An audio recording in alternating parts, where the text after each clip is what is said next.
Job 29.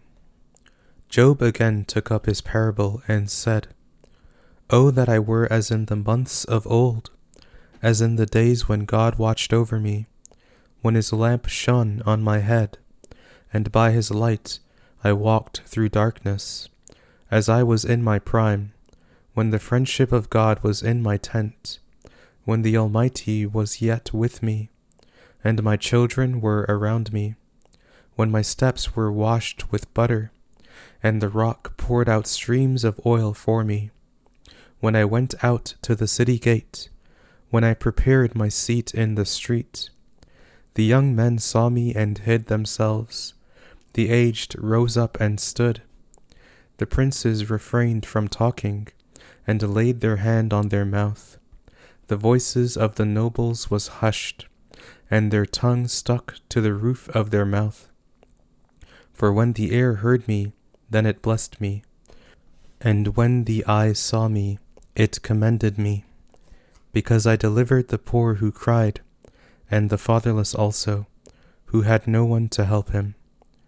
The blessing of him who was ready to perish came on me, and I caused the widow's heart to sing for joy. I put on righteousness, and it clothed me. My justice was as a robe and a diadem. I was eyes to the blind, and feet to the lame. I was a father to the needy. I researched the cause of him whom I didn't know. I broke the jaws of the unrighteous, and plucked the prey out of his teeth.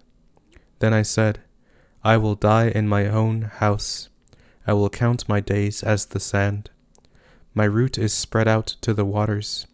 The dew lies all night on my branch.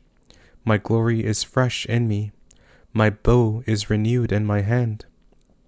Men listened to me, waited, and kept silence for my counsel.